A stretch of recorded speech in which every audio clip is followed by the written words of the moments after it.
நம்ம இன்றைக்கி என்ன பார்க்க போகிறோம்னா 2025ஆம் ஆண்டு பிறந்த பிறகு அதிக எதிர்பார்ப்பில் வெளியாகக்கூடிய திரைப்படம் பார்த்திங்கன்னா தலையோட விடாமுயற்சி திரைப்படம் தாங்க.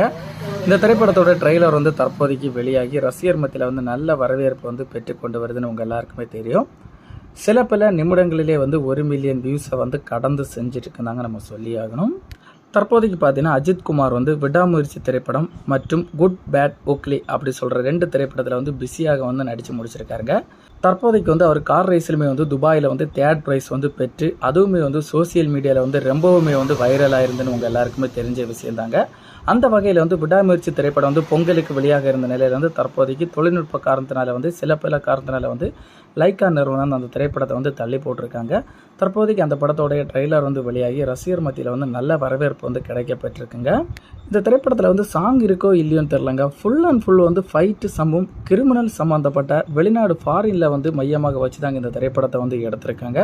ஃபுல் அண்ட் ஃபுல் அந்த மியூசிக்காக இருக்கட்டும், அந்த திரைப்படத்தோட திரைக்கதையாக இருக்கட்டும் எல்லாமே பயங்கரமாக கொடுத்துருக்காங்க.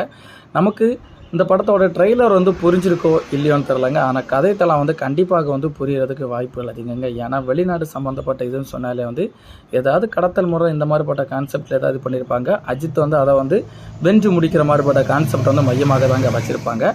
மொத்தத்தில் இந்த ட்ரீசர் சூப்பராக எடுத்திருக்காங்க. இந்த திரைப்படம் எப்படி இருக்க போது நம்ம வெயிட் பண்ணி பார்த்தா தாங்க தெரியும். கண்டிப்பாக இந்த திரைப்படம் இந்த மாதம் எண்டு இல்லைனா பிப்ரவரி மாதம் வெளியாகிறதுக்கு வாய்ப்புகள் அதிகம்னு சொல்லியிருக்காங்க. பெரிய பட்ஜெட் படங்கள் இந்த ஆள் வரைக்குமே எக்கச்சக்கமான திரைப்படங்கள் தமிழ் சினிமாவில் ஃபெயிலியர் ஆகி கொண்டு தாங்க வருது. இந்தியன் 2, கங்குவா திரைப்படம், தற்போதைக்கு வெளியான கேம் சேஞ்சர் திரைப்படம், அதனைத் தொடர்ந்து புஷ்பா 2 திரைப்படம் 1800 கோடிக்கு மேலே வசூல் சாதனை புரிஞ்சாலுமே அந்த திரைப்படத்துக்கு பெரிய லெவலுக்கு வரவேற்பு கிடைக்கப்படலந்தாங்க நம்ம சொல்லி ஆகணும். ஏன்னா ஃபஸ்ட் பார்ட் பில்டப் மட்டும்தாங்க கொடுத்துருக்காங்க. ஃபஸ்ட் பார்ட் சூப்பராக இருந்துச்சு. செகண்ட் பார்ட் அவன் நினைச்சதை விடையும் பெரிய லெவலுக்கு ஒன்று கதைத்தளத்தில் உங்களுக்கு விமர்சனம் கிடையாதுங்க.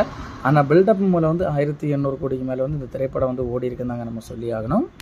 அந்த வகையில் நம்ம பார்க்கும்போது லைக்கா ப்ரொடக்ஷன் உள்ள மகிழ் திருமனுடைய இயக்கத்தில் சுபாஸ்கரன் அல்லிராஜாவுடைய தயாரிப்பில் அஜித் குமார், அர்ஜுன் சர்ஜா, திரிசா கிருஷ்ணன், ஆரவ், ரெஜினா கசான்ட்ரா இவங்களோட அருமையான நடிப்பில் அனிருத் ரவிச்சந்திரனுடைய அருமையான இசையமைப்பு கிட்டத்தட்ட 2 மணி நேரம் 30 நிமிடம் இந்த படத்தோட டியூரேஷன் கொடுத்துருக்காங்க. 2.5 மணி நேரம் கிட்டத்தட்ட 300 கோடி பட்ஜெட்டில் இந்த படத்தை எடுத்திருக்காங்க. இந்த படம் 400 கோடி வரைக்கும் வசூல் சாதனை புரியுமா இல்லையான்னு தெரிலங்க. அஜித்தோட திரைப்படம் கண்டிப்பாக எல்லா திரைப்படமும் 200 கோடி வரைக்கும் ஓடுங்க. தற்போது இருக்கிற நிலைமையில் 300 கோடி ரூபாய்க்கு மேலே ஓடணும்னா அந்த திரைப்படத்துக்கு கதைத்தளம், திரைக்கதை எல்லாமே வசனம், பாட்டு எல்லாமே பக்காவாக அமைஞ்சால் மட்டும்தாங்க ஓடுறதுக்கு வாய்ப்புகள் அதிகம்னு சொல்லியிருக்காங்க. அந்த வகையில் இந்த திரைப்படம் நல்லா இருந்தால் மட்டும்தாங்க 300 கோடிக்கு மேலே ஓடும். இல்லைன்னா கண்டிப்பாக இந்த திரைப்படம் ஒரு ஃப்ளாப் திரைப்படமாக தான் அமையும். நம்ம வெயிட் பண்ணி பார்க்கலாங்க அஜித்தோட திரைப்படம் எப்படி இருக்க போகுதுன்னு. ட்ரீசரை பிடிச்சிருக்கவங்க கமெண்டில் தெரிவிப்போங்க எப்படி இருந்துச்சுன்னு இந்த திரைப்படத்தோட ட்ரீசர்